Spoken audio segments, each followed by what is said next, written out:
I like to thank everybody. I just know, the caliber of fighter that Errol is. I know the caliber fighter of Tim.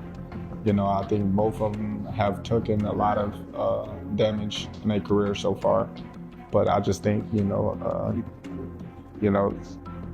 Errol skill-wise. I'm thinking of a better scenario. He's a great fighter. I'm a great fighter. This fight, is happening now. I think it's happening at a great time. Terence is my dancing partner. I feel like we're going to make each other great. I want to, show everybody that I'm back and I'm better than before. Terence Crawford recently revealed his initial thoughts after spending time in camp with Errol Spence Jr. as preparation continues for the huge clash against Tim Tszyu. According to Crawford, Spence appeared extremely sharp in training, mentally locked in, and carrying complete belief in his abilities, with Crawford convinced that the truth has the skill and determination needed to surprise Tszyu when they finally meet on fight night. Great, because we hold each other accountable. Like today, I'm like, man, nah, but he like, man, come on. I'm like, all right, let's go. And those are the moments that is defining in a fight, where those last rounds that your body is telling you no, but your mind is like, let's go. So it all. Errol Spence Jr. is taking his training camp to another level, working harder than ever with renewed hunger and serious determination as he gets ready to answer critics and remind the boxing world that he remains one of the sport's top fighters.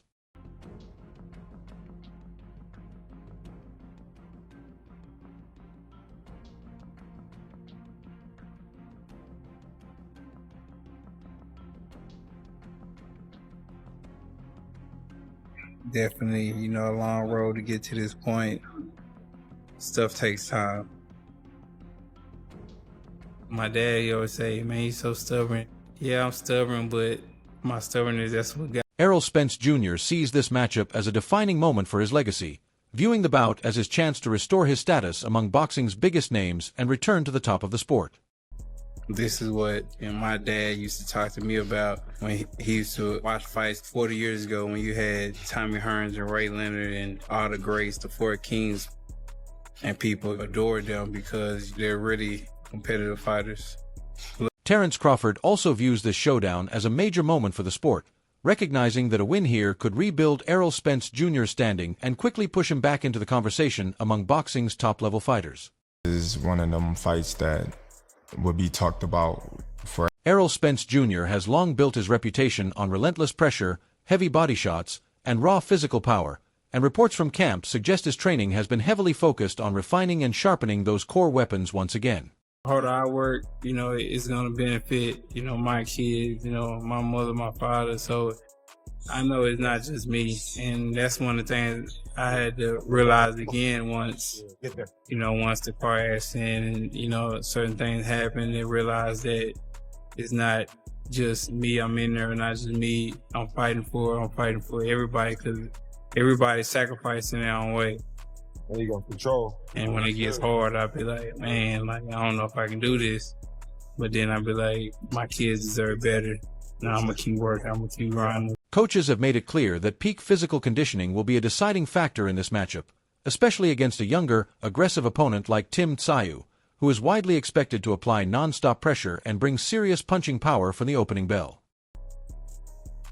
It's going to come down to fortitude. He faced a lot of things that shows that he has the mental fortitude and mental toughness. And I think that that's going to play a big role in Errol becoming undisputed. Errol Spence Jr. is fully aware that slowing down in the later rounds is not an option, particularly after spending a long period away from competition, which is why his training camp has placed a heavy emphasis on building endurance and sustaining performance deep into the fight. I didn't train as hard. It's going down on me during fight night. I'm kind of like a worry freak. It's not your fault when somebody exploits you and bring out that weakness that you already knew you had, but you didn't change the results of it. It's better than do it now and not have to worry about your legs getting tired in the fight, because the fight's too late. I'm doing everything, training hard, sparring hard, running hard. Sparring work has reportedly been extremely demanding and carefully planned, with Errol Spence Jr.'s camp concentrating on simulating the exact tempo and style expected from Tim Tszyu, bringing in partners who apply constant forward pressure, fire multi-punch combinations, and create tight-range exchanges to mirror the real fight environment. Can save you out there. You're on your own. If I miss a tackle, I got someone to get my back. You know, if I drop the ball, someone can pick me up. You know, if Errol drops the ball, that's over. It's over.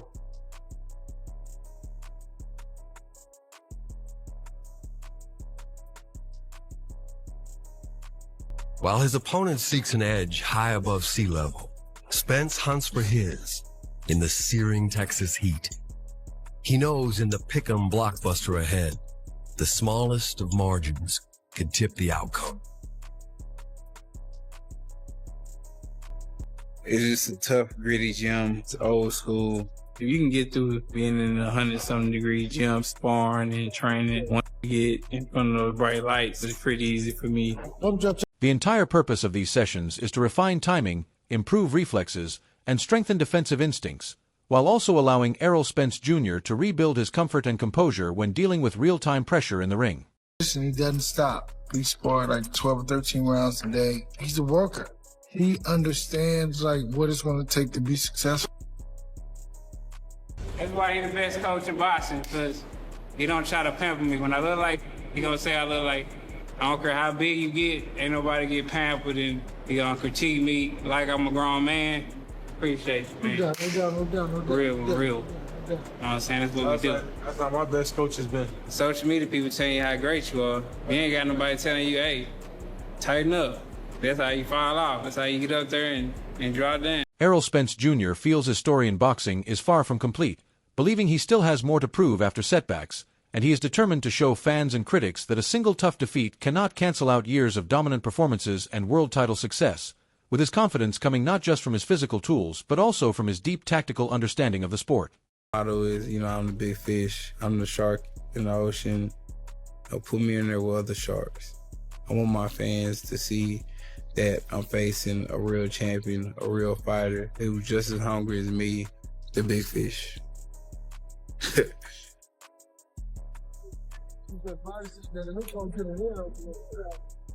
If I lose, you know, it would be because he's better than me. It wouldn't be just because I didn't train 100% or I wasn't focused. I feel undestructible. I just feel like another fighter can't be. Terence Crawford says his respect for Errol Spence Jr. goes back many years, even before their rivalry began, recalling that he closely watched Spence's amateur days and Olympic journey, and openly admired his early rise in the sport long before they ever shared the same competitive stage. Spence fan. I'm right. Like people always thought like they thought I didn't like him and all that. I'm a Spence fan. No, like when we the build up, I'm like, man, hey, let me get your autograph. You know what I mean? Because I watched you come up. I'm older than you, but I watched you, rooted for you when you was in the amateurs, when you was in the Olympics, all that, bro. You know what I mean? Like you came when I fought in Dallas and Arlington. You was there watching me fight. You know what I mean? It's okay to say you a fan. Right. You know what I mean? It's okay. Like I was a fan of Spence. Like I'm still a fan. I hope he do well and things like that. But Greg Hackett has noted that Errol Spence Jr. is visibly putting in the work during training, showing a disciplined and serious mindset, fully locked into the idea that there is still business to handle in the ring while shutting out outside noise and opinions. I don't know what to expect as far as his eyes. I haven't seen him in the sparring session. I haven't seen him in anything in the gym. I seen him in the gym. I know he's been training, but I haven't seen him. So I can't say like his eyes and reflexes. I can't say what they're gonna look like. But I know his mentality is, you know, I got work to do. So, you know what I mean? When Tim Tszyu said, well, you didn't even win my hand, you know, I don't got it again. We get ready to fight. That let me know that Errol Spence is in the right state of mind. He understands. He got work to do, pain to put in. You know what I'm saying? I like it. I think Tim Tszyu is looking at it like a lick, like he think Errol. According to Greg Hackett, Tim Tszyu needs to begin the fight with urgency, relying on a sharp jab while staying mentally locked in and avoiding any unnecessary exchanges or distractions outside the action. He explains that if both fighters end up standing and trading openly, either man is capable of taking control, but the advantage will belong to whoever stays more composed and tactical under pressure. Hackett also suggests that while Errol Spence Jr. may struggle to dominate every round physically, he is still likely to have strong stretches where he controls the pace, and Tszyu will also get his own opportunities to shift the momentum. Errol have to do to be successful, and then what does Tim have to do to be successful? Tim got to come out and be aggressive with a jab and not getting caught up in little arguments where they going back and forth with each other. You know, if they trading, they sitting there trading back and forth, they either one of them got a shot. But whoever's being a little bit smarter than the other, I think has a chance. I think that's how this fight goes. I don't think Errol Spence just going there and just bully Tim Tszyu. But I think it'll be spots where he could play bully. I don't think Tim Tszyu could go in there and just do what he wants to Errol, but it's going to be spots he can get off. You know, whoever's the smarter fighter wins. Shawn Porter has pushed back against doubts surrounding Errol Spence Jr.'s sharpness and physical condition after his long break from the ring, arguing that Spence hasn't been mentally idle, but instead has remained engaged with the sport while staying disciplined during his time away. He adds that Spence appears to have distanced himself from negative surroundings and used the layoff as an opportunity to reset both mentally and emotionally. Rather than interpreting the absence as decline, Porter sees it as a possible edge, suggesting that Spence could return even more focused and dangerous. He also stresses that elite-level fighters don't easily lose their fundamental skills and believes the time off may have helped Spence recover from years of hard fights, injuries, and personal challenges. Like he told me, he's been moving, he's been active. It hasn't specifically been boxing, but in his mind, and I'm inclined to agree with him.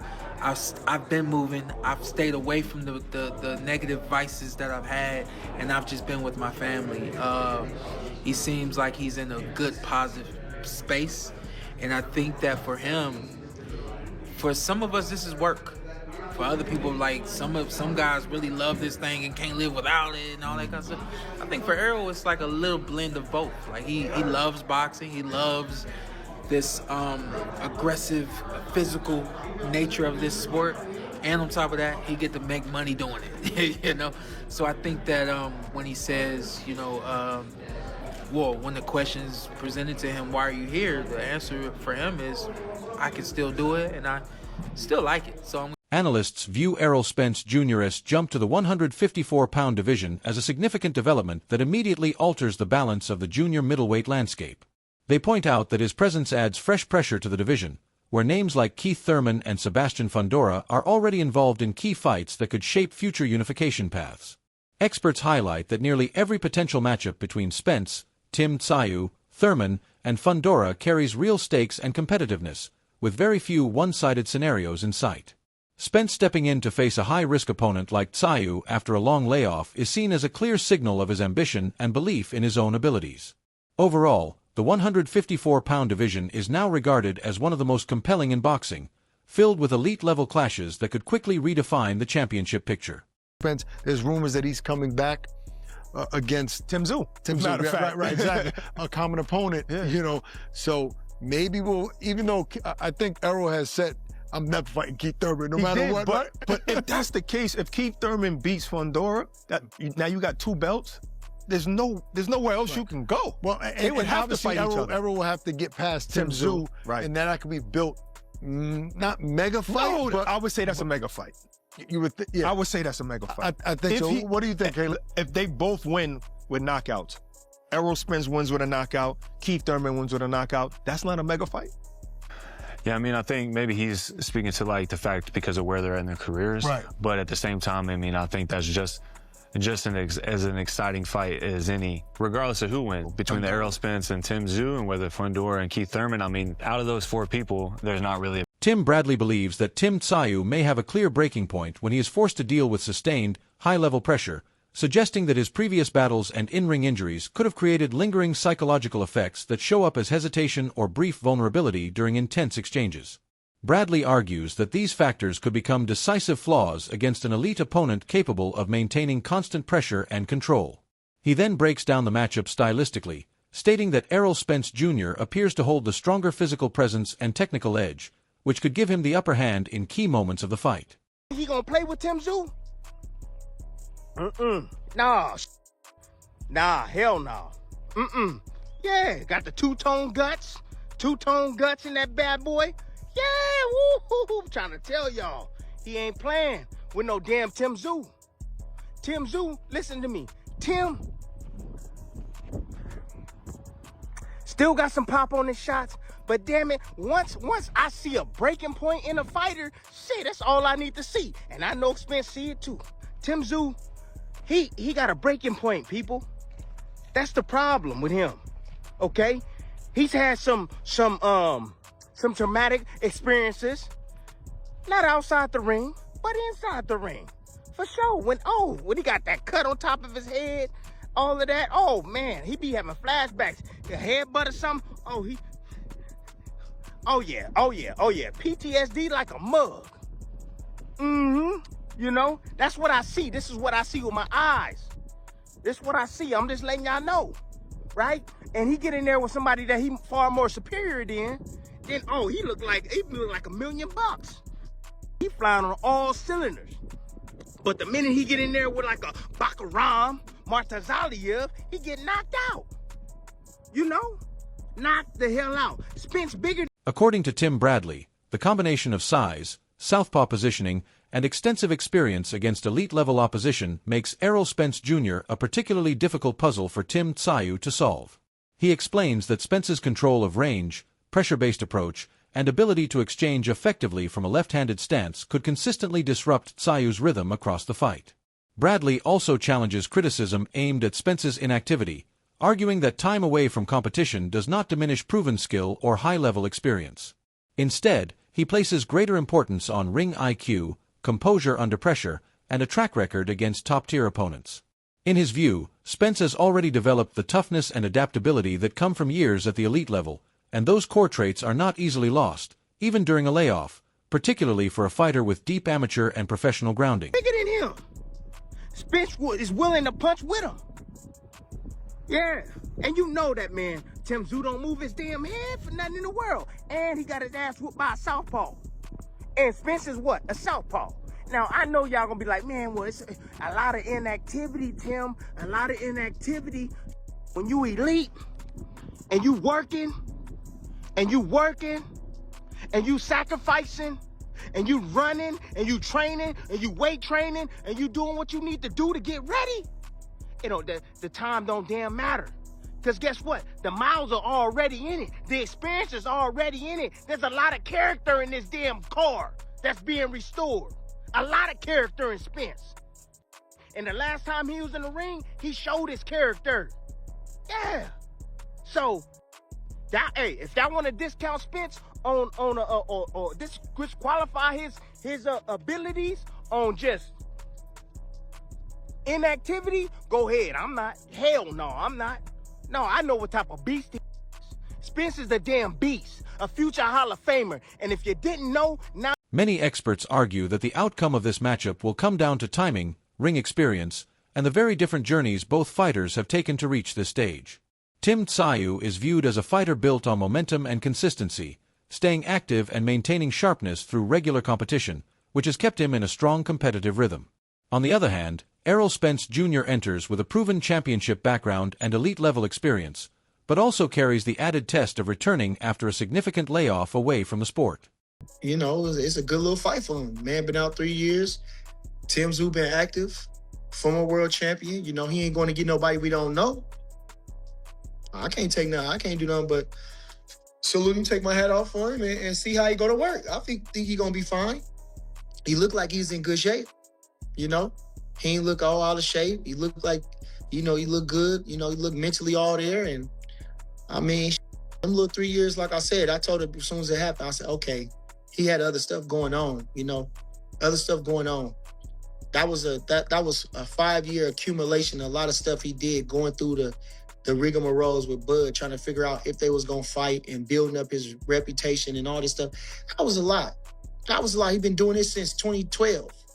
That was a lot, you know, so 3 years off, you know, he come in contact with life too. He come in contact with life too. It ain't just about us and what we want to do and what we want to see. He got a life. He in there, you know, so he did right. And I'm glad to see. Both fighters step into this matchup carrying different kinds of pressure, different expectations, and unique career paths that could heavily shape how they perform once the spotlight is on. Boxing analyst Bernie the Boxer still favors Errol Spence Jr. to emerge with the win, even after his extended time away from competition, pointing to his solid fundamentals, deep experience, and proven championship background as qualities that don't simply fade with inactivity. He argues that elite-level fighters like Spence tend to preserve their core skills, fight intelligence, and ability to adjust under pressure regardless of time out of the ring. While he does recognize the possible danger of ring rust, he ultimately places his confidence in Spence's pedigree and history at the highest level, believing that when the opening bell rings, experience and skill will carry more weight than recent activity. I mean, tell me, how do you see the fight playing out? I expect him to win. Yeah? Yeah. I expect him to win. I expect him to win. Yes. I think Errol Spence, he can do more than what he's shown. He just don't have to. You know, I think he can do more than what he's shown. He just didn't never have to. And I expect, like I'm saying, you know, this guy got, I mean, this guy got, he got a lot in him. I think he got a lot in him. He got a lot in him, you know. In them 3 years, he had to come back to all the stuff he had to endure. Like I say, he look in good shape. You know, he went away. You know, he didn't come out right away. He went, and then he back now. You know, he went to get his mind together. That's tell you something about something. So when you break this fight down, the real question becomes what ends up deciding the outcome in the ring: the constant activity and aggressive pace from Tszyu, or the experience, composure, and ring intelligence that Spence brings with him after time away from competition. It all comes down to which strength takes control when the pressure is at its highest, and who can impose their game plan when it matters most.